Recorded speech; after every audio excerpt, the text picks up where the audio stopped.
I'm Professor David Wilson. As a criminologist, I'm often asked, what's it like to interview a serial killer? This is a tape-recorded interview. Date is 11/17/84. In this new series, I'm going to take you on a journey into the dark heart of the police interrogation room. Using cutting-edge lip-sync technology, we'll bring to life the actual taped confessions of some of the world's most notorious murderers. Put that pillowcase or whatever it looks like, cushion cover over around. And bring you face to face with evil. Put her into the sleeping bag. No, I just slung it in the corner. And along with forensic psychologist Professor Michael Brooks, I will analyse their interviews in unparalleled detail. And while he was asleep, I put a noose around his neck. I throttled him with the noose and he hardly struggled. Like the police detectives who interviewed them, you'll experience firsthand their cold and calculating minds. I've never gotten with women. I knew that she favoured my sister more than me. Their wicked words, now seen being spoken for the very first time, will never be forgotten. The Hawkins girl's head was severed and taken up the road about 25 to 50 yards.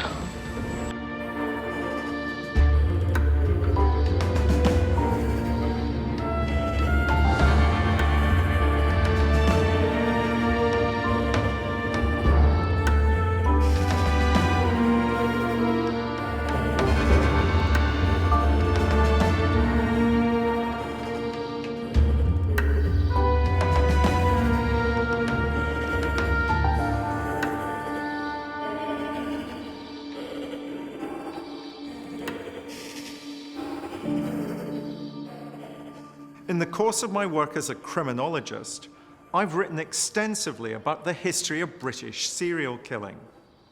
One phenomena has been of particular interest to me: the killer who kills for thrills in order to achieve infamy, because it's their only way of living a life less ordinary. And this isn't just a postmodern phenomenon inspired by access to the internet and social media. To demonstrate this, in today's episode, we're going to compare two murderers and their confessions, which took place over 50 years apart. The first murderer takes us back to Glasgow in the west of Scotland in 1954, where for a 2-year period he terrorized the city, culminating in the murder of an entire family in their own home. And he would eventually be convicted of the murder of 7 people in total. He earned the name the Beast of Birkenshaw. He refused to confess to the police, but would eventually be caught out during a recorded conversation with a psychiatrist. This rare recording has never been played on television before. The second self-styled serial killer went by the name the Crossbow Cannibal, and he began his killing cycle in 2009 in the red light district of Bradford. His police interview is characterized by him believing that he's in some sort of macabre chess game with his interrogators, the police, as his rather inferior opponents. They may have murdered a generation apart, but these men were driven by exactly the same desires: to make headlines, to satisfy their sense of self and their inflated egos. Who are they? Peter Manuel and Stephen Griffiths. In 1958, Peter Manuel was awaiting trial at Barlinnie Prison in Scotland. He was suspected of murdering as many as 8 people in a savage and psychotic killing cycle that had lasted almost 2 years. During his time behind bars, Manuel claimed that he was insane and therefore not to blame for the crimes. To test his mental state, one of the most preeminent psychiatrists of the day, Professor Ferguson Roger agreed to meet Manuel in prison. Their conversation would be recorded. On first listening, it sounds like the disjointed ramblings of a madman. But does it disguise a sinister truth that requires repeated listening to and closer analysis? I went down to this house on a Thursday, and I found this, and I set my eyes up, and I made the move it was making, and then I went out. Yes, and I took the car. I thought that was a good move. I said, see, this car dump it. That looks as though somebody shot him and went away in the car. The younger generation probably have to sort of relearn about Manuel, but certainly for my generation and for my parents' generation, they just had to say the name, Peter Manuel, and people were terrified. He was a bogeyman. Manuel's attempts to try and convince anyone he was insane would ultimately prove to be futile. Found guilty of 7 murders, he was sentenced to death by hanging. But he had already achieved an infamy, one he had fought so violently for. Manuel would go down in history as the first British serial killer of the modern age.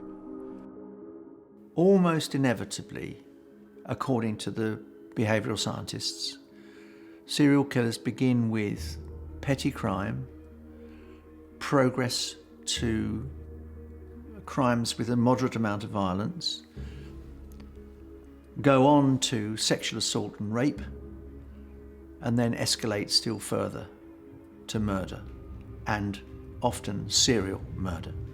Manuel, in many ways, was absolutely typical of that progression. Not only was Peter Manuel actually someone who was one of the first people in the UK to carry that label, serial killer, when it was kind of invented, and he was also outstanding as a psychopath. On a scale of 40, which is what we kind of measure psychopathy on, he scored 40, which meant he had every characteristic of a psychopath. Some 50 years after they were recorded, the Peter Manuel tapes demand close scrutiny. Listen to what he's saying again. Manuel's psychopathy is in full flight because amongst the veneer of garbled words, he's actually reliving the crime he committed, the annihilation of a family called the Smarts. You can't stand at somebody's house, load a gun at it, shoot at it, do that in a quiet bedroom, and then go off there without waking somebody up.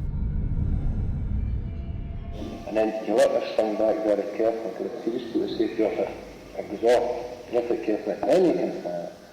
One of the problems you often find with offenders is that they will try to show how clever they are and actually end up giving, like in this case, information that was not known to the public. So they would give information by explaining how something is done, and in the process, actually incriminate themselves. It's akin to the way in which we know when somebody's lying or when somebody's telling the truth. We know in the details, it's in the details. Always it's the details that give people away one way or the other. And here, because he really did it and he really experienced it and he's reliving it now, we get the description of the details, and they're the kinds of details that you only know if you've actually been there and you've actually had the sensory experiences of having been there and experienced and actually carried out these murders. And I made the move it was making, and then I went out. You were now prepared to smart? Yes, and I took the car. I thought that was a good move. He sounds glib. He sounds like a man who knows he's describing his own movements, but he's using a third party. He did this, he did that. It sounds as if he is trying to convince Professor Roger that for some unknown reason the real perpetrator has told him all these details. And I think in effect it sounds very unconvincing. even though they're giving out extreme detail that only the killer would know, as it were, they're not really confessing. They're just telling a story in that way, in their own mind. That confession means nothing. Professor Ferguson Roger would later say Manuel was amongst the most dangerous men he'd ever met. But where had this killer, unlike any seen in the UK before, come from? And what was so terrible about his crimes that would see him labelled the Beast of Birkenshaw? Peter Manuel was a Scot who began life in the States and came over to Britain and resided finally in Scotland. He was somebody who was pretty explosive as a character. He was, if you like, a self-styled gangster. He was someone who would dress well, someone who would pick up the ladies, and someone who would turn to violence very, very quickly to get his own way. I think he was 12 when he first got into bother. In fact, he was 16, and his 16th birthday he was sent to Borstal. Professor Ferguson Roger had researched Manuel's case files before meeting him. The acts of juvenile delinquency recorded would escalate in adulthood to his first horrific murder. His first murder was in January 1956. It was a girl called Anne Nealons. She was 17. She'd gone out to meet a soldier that she'd met at a New Year dance. Tradition in the west of Scotland, he didn't turn up. Then decided to walk home because she only had 4 pence in her purse. When he finally wrote down a confession to this, he claimed, and another psychopathic trait I suppose, that she'd virtually invited her own murder because she's the one that didn't want him to leave. In fact, what had happened was she'd been chased across a field. Poor girl was terrified. She'd lost a shoe in the mud. He then hit her in the head and broke her skull into many, many pieces.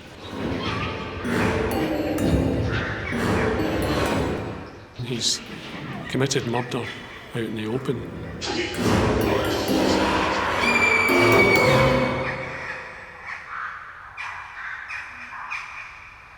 Peter Manuel was somebody who was a classic psychopath. And as such, he had that kind of characteristic where he was fundamentally bored. He was bored with most normal things. He was not really interested in a normal life. He would do most things for excitement. He would create danger for himself for excitement. And ultimately, he would kill for excitement. But killing an innocent young girl no longer held any thrill for Manuel. He'd become excited at the thought of killing an entire family. Something he achieved when he annihilated Mr. and Mrs. Smart and their young son Michael as they slept in their beds. Manuel has always denied all involvement in the massacre of the Smart family. Yet during his conversation with Professor Thomas Ferguson Roger of Glasgow University, he was about to allow his own vanity to lead him into a trap set by the psychiatrist. He's going to reveal details of the crime that only the killer could have known. In times of peace, it is very rare that someone would go into the home of someone else and annihilate the entire family. This is one thing that Manuel did. He, as it were, did not pause. He almost relished in the idea of killing parents, children. It was no different for him. He had absolutely no boundaries on his own behaviour. Manuel goes, armed with a gun, to the home of Peter, Doris and Michael Smart. 45, 42 and 10. The boy is 10. Manuel not only kills them,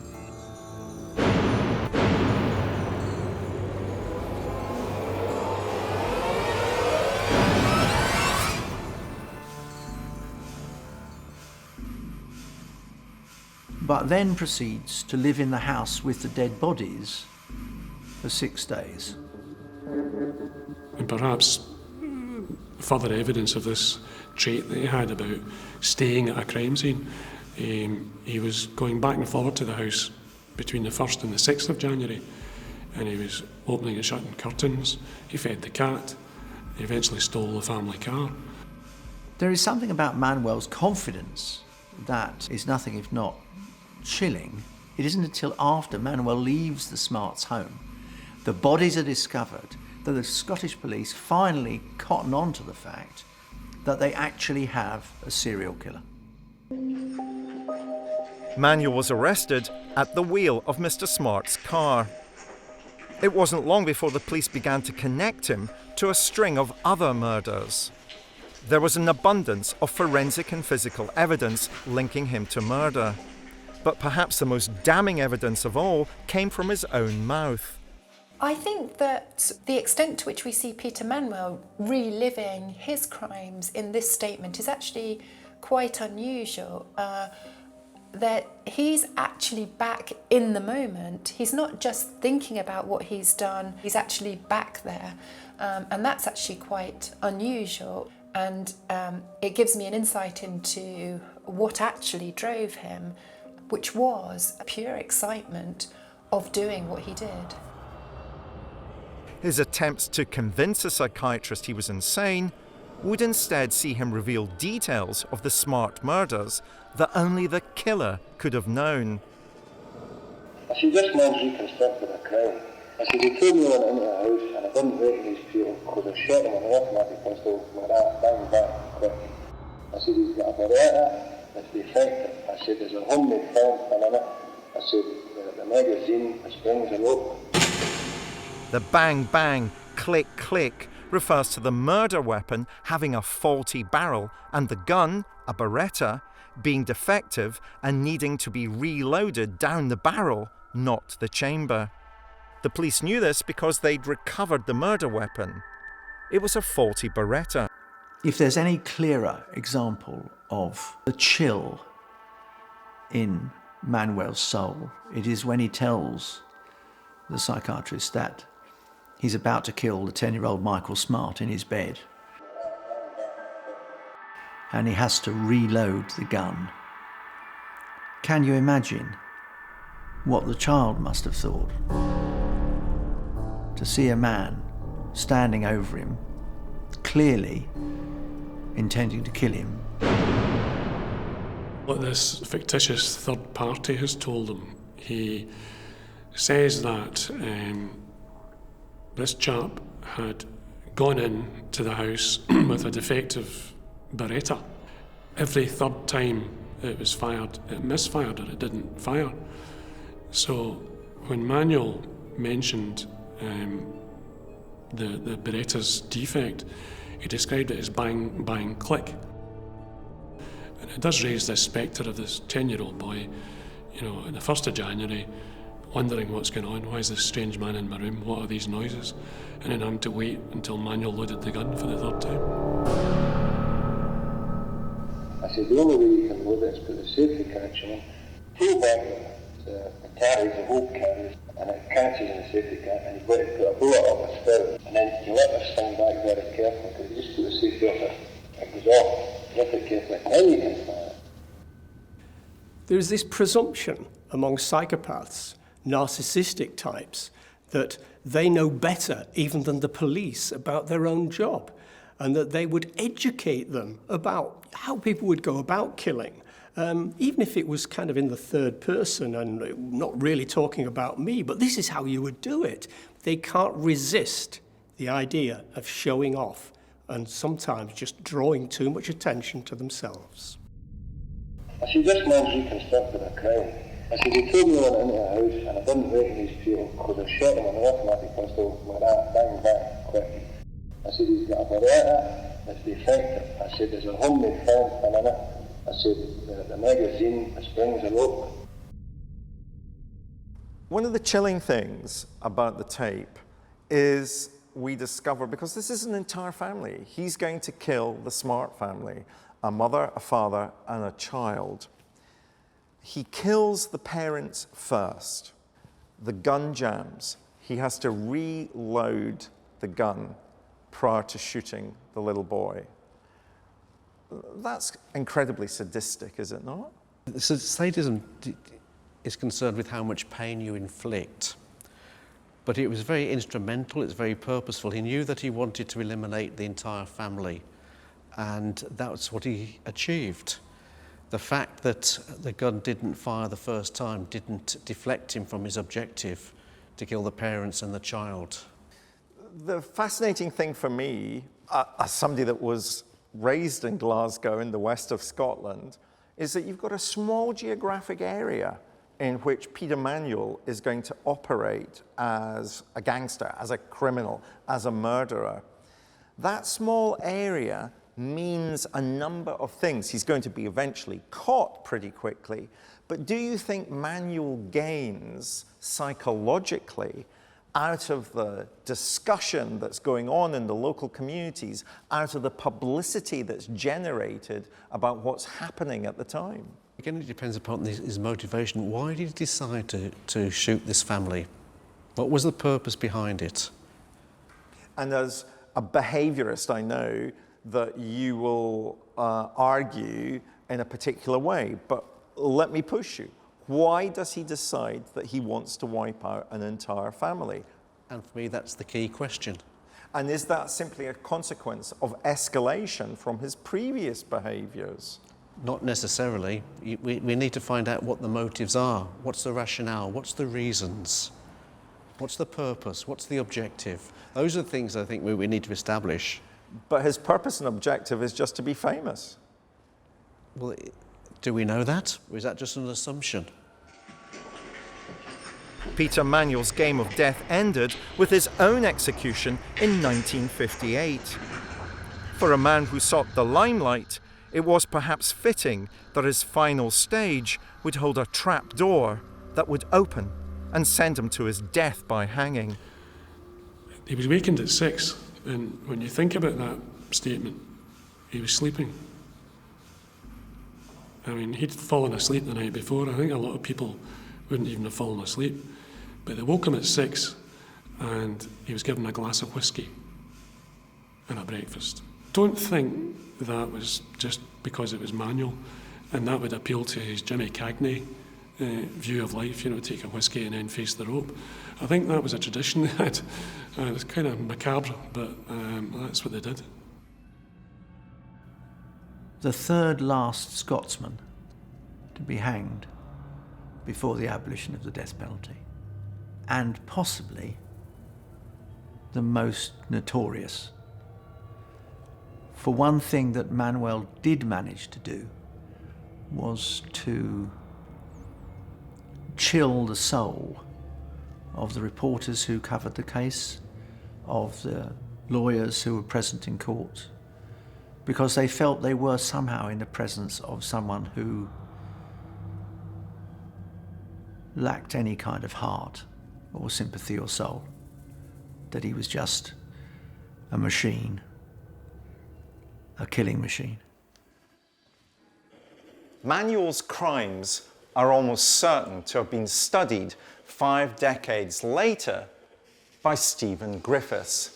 This PhD student in criminology was writing his own thesis on serial murder. But writing about the crimes of other serial killers wasn't what he really wanted. He wanted to be the subject, not the student.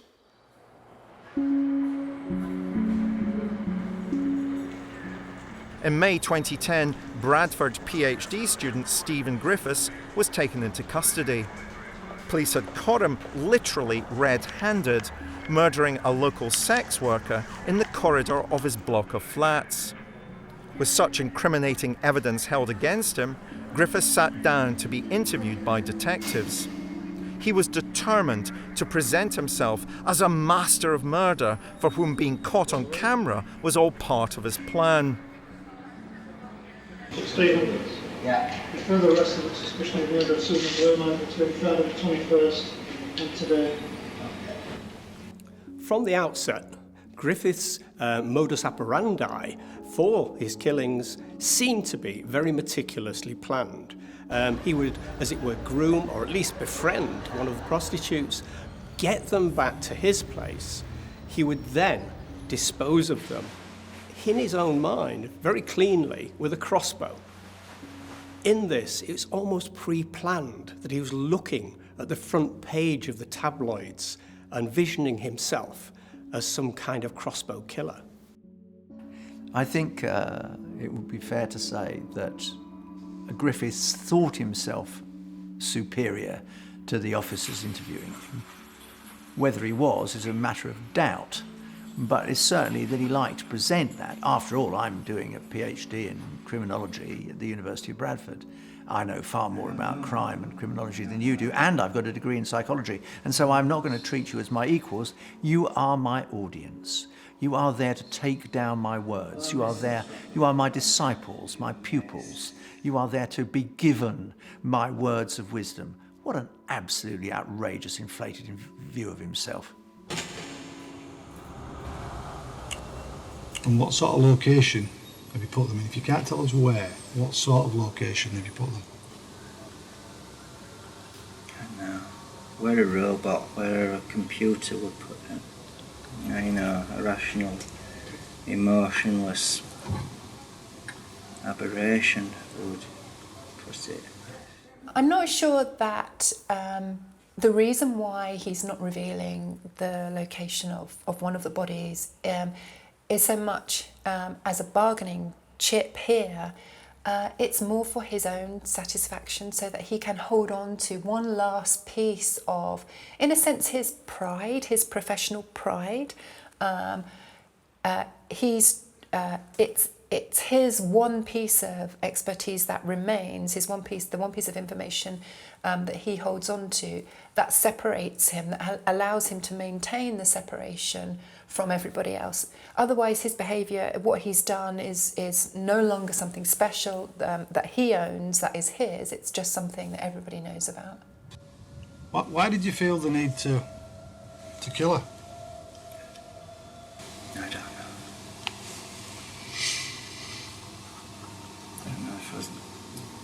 So just kill someone to kill yourself or kill parties. I don't know. It's like deep issues inside me. When we look at his behaviour with the police, he was very arrogant, very dismissive. He thought he was superior intelligent. Clearly he was intelligent, there's no question about that. But he treated people with kind of contempt. And again, the thing is, most police officers don't have that much experience of dealing with homicides, because in the UK we have a very low homicide rate. And again, most homicides are domestic or related to each other. Serial killing is quite rare. Most officers don't have experience. So therefore, the serial killer is in control right from the beginning. He knows, and it's nearly always a he, that he knows more than they do. So why did you feel the need to kill any of the girls? Pardon? I don't know.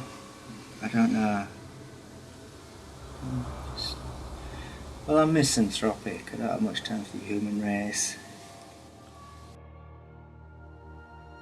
There are a number of ways in which Stephen Griffiths is trying to justify what he's done by separating himself from the police and indeed from humanity.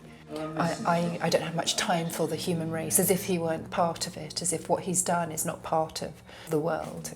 And this is a classic defence mechanism that comes out of the kind of arrogance and lack of general human feeling that has driven these crimes in the first place.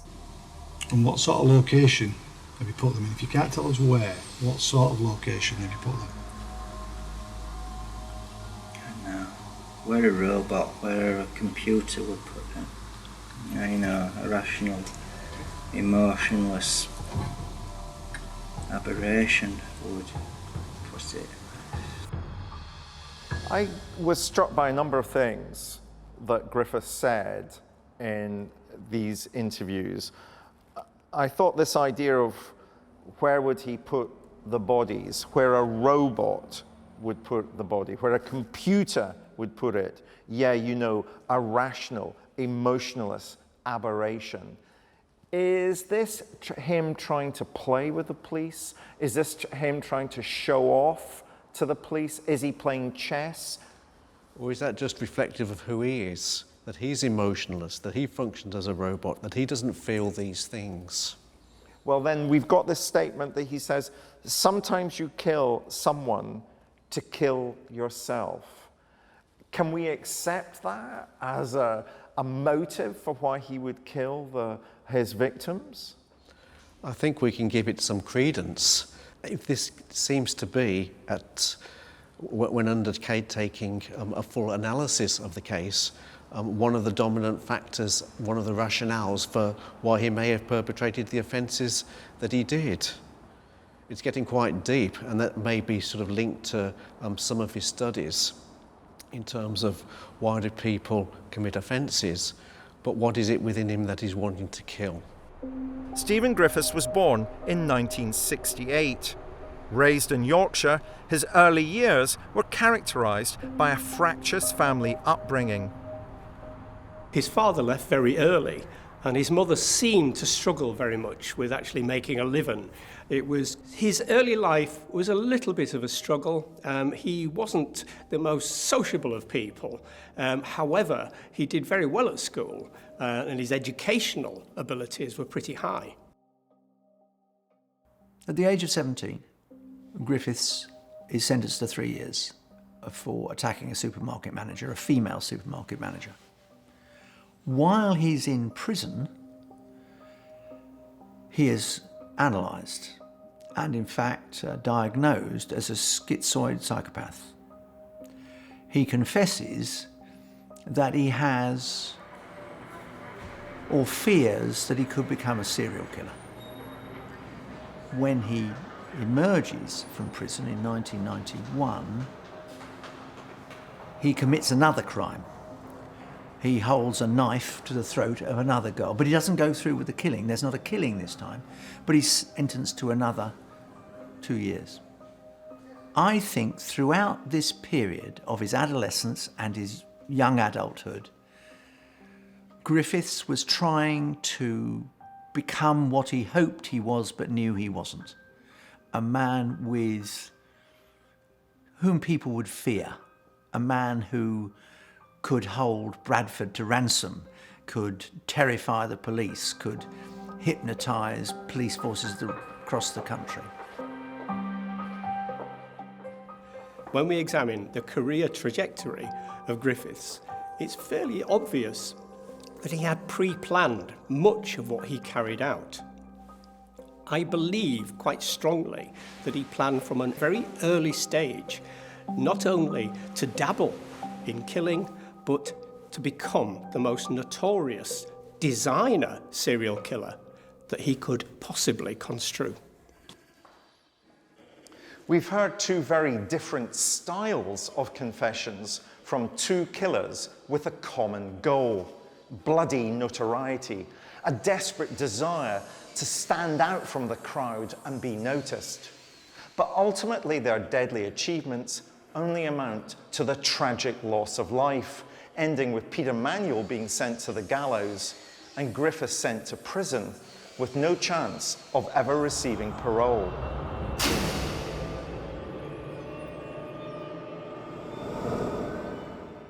When Griffiths was questioned by the police, he wanted to impress them with his knowledge of forensics.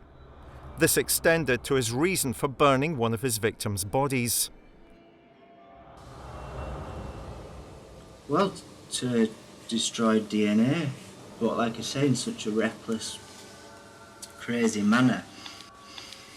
I can't believe, mind you, I don't know, I think, like I say, caretaker perhaps had other things on his mind, but otherwise I can't believe, you know, with the smoke that must have been billowing out of the windows. Although I did keep them shut for a while as well, so that's why I got a lot of soot all over me, and eventually I got a breathing mask on. But, So, how would you know that the fire destroys DNA? Well, to be perfectly honest, I mean, that's something I always kept meaning to check up on the internet, but it was just an assumption that, well, certainly I think the principle I operated on was, well, it certainly isn't going to enhance the quality of the evidence. Stephen Griffiths wants to present himself as a professional. That's his underlying narrative here. And I say this because of a number of the references he makes in his confession. He talks about wearing a breathing mask as if he were part of some kind of legitimate activity. When talking about why he set fire to the evidence, he talks about the principle that he followed, as if what he's doing is part of something, part of a science, part of some kind of professional activity again. And we see him even making references to having made decisions in the same way that a computer might have made decisions. The underlying narrative here is very much that of the professional. We know he did a degree in psychology, and then later on he actually enrolled at university to do a PhD in homicides in the 19th century. Again, we know that he was fixated with homicidal interests. He had loads of books on it. He took the studies very seriously. What people didn't realise was that underneath all that was this man who was determined to be a killer. His choice of victims are interesting. He purposely chose prostitutes, and we know from the work on serial killers that prostitutes are extremely vulnerable by the way they work, the nature of their work. They're the ones that most serial killers target. The red light area of Bradford was particularly seedy, and this actually was a big attractant to Griffiths. This was an area he kind of felt comfortable in, and it's an area where he wouldn't stand out too much. Griffiths very much aligned himself with prostitutes. He had them, as it were, as his friends. Although the prostitutes tended to exploit him, there's a bit of a numpty character that they could kind of manipulate, or they thought they could, to get money and to actually cheat him out of bits of drugs and things. Griffiths' MO involved befriending sex workers and inviting them back to his flat for a party. But on entering his home, it was clear only one thing awaited the women: death. It's almost certain that he dismembered her. He may have put her in dustbin bags and distributed around Yorkshire. He may have, as he bragged at one point, have eaten parts of her. Although I think that is yet again him trying to build himself up rather than the actual reality. By this time, the police had already begun to take an interest in Griffiths. A number of people had said he was slightly odd. The housing association flat he lived in, they improved the CCTV to keep a closer watch on him. I suspect that Griffiths knew, at least to some extent, that there was a certain interest in him. And he killed again. He was very astute about the risk of being detected, so obviously was going to use as many techniques as he could to avoid being detected from the early killings. And what was interesting was one of his girlfriends said that she'd been going out with him for quite a considerable time. They had a good relationship, and then she went back to his flat and found that the furniture and everything was covered in plastic. His final victim was a woman called Susan Blamirez.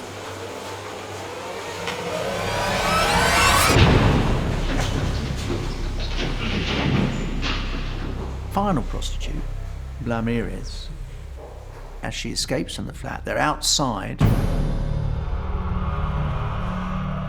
He did somehow not remember that on the landing of his flats there was CCTV. And he realized as soon as he had crossed the line in actually chasing one of his victims, he'd exposed himself on CCTV, carrying out what was clearly not a pleasant activity. He attacks her with the crossbow, shoots her with the crossbow, killing her, drags her body by the foot back into the flats, and holds the crossbow above his head, as if he's acting for the cameras. And I think he was acting for the cameras. I think he knew that to some extent this was probably going to be the last killing.